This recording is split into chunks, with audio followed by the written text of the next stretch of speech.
Hello everyone, a non-watercolor card for today. I'm sure you're all quite surprised. But we are starting the countdown to My Favorite Things June release.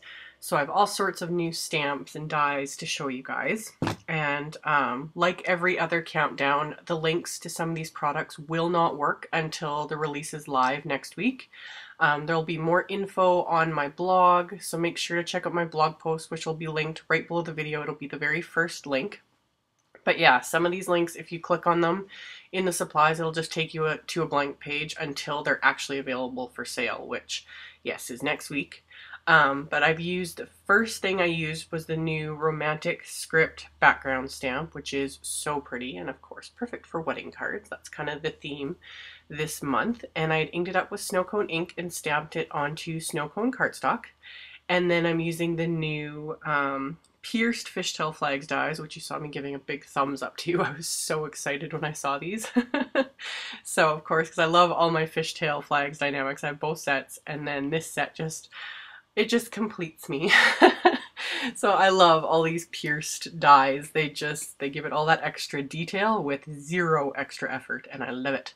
So I die cut several flags from some primitive cream, blue raspberry, and chocolate brown cardstock.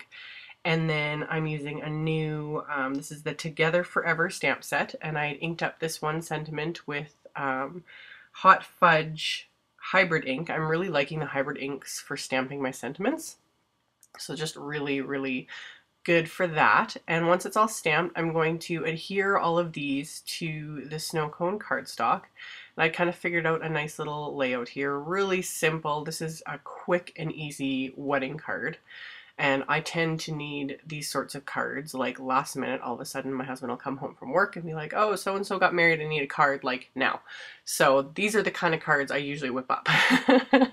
So got everything adhered, and then my card base is craft cardstock cut at 4 1/4 by 11 inches and scored at 5 1/2, so top folding A2 card. And then I'm going to grab the romantic script background stamp again, and I just use a baby wipe to wipe off all the previous ink, and then I rub my hands on it really good to make sure it's not still damp from the baby wipe. And I get those at Costco, just for those that ask. I just get the Kirkland brand at Costco because I get them by the case, and I go through baby wipes like crazy with a baby in the house, and for all my stamping. So I inked it up with natural ink, and then I'm just using my Scotch masking tape just to mask off the top, the inside there, so that I don't get any stamping on there, and so it doesn't look messy. So really easy. And then I just kind of line up the stamp on my grid background there so I can line up the card and just stamp it fairly straight. With a stamp like this, you can choose to do it crooked or anything else, but when I'm stamping it specifically like on the inside like this, I want to make sure it's kind of straight, because otherwise it's just going to look wonky.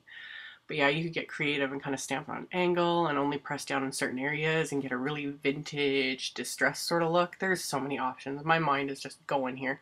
Anyway, so I die cut another pierced fishtail flags from the primitive cream cardstock, and then I grabbed another sentiment from the Together Forever set and got that lined up on my block, and I'm going to stamp this one as well with the Hot Fudge hybrid ink. So get that inked up really good, and I'm going to stamp it onto the little fishtail flag, which this time I had used my paper trimmer to trim down this one because it's getting adhered to the inside of the card, so I don't have that space to just trim it off with my scissors.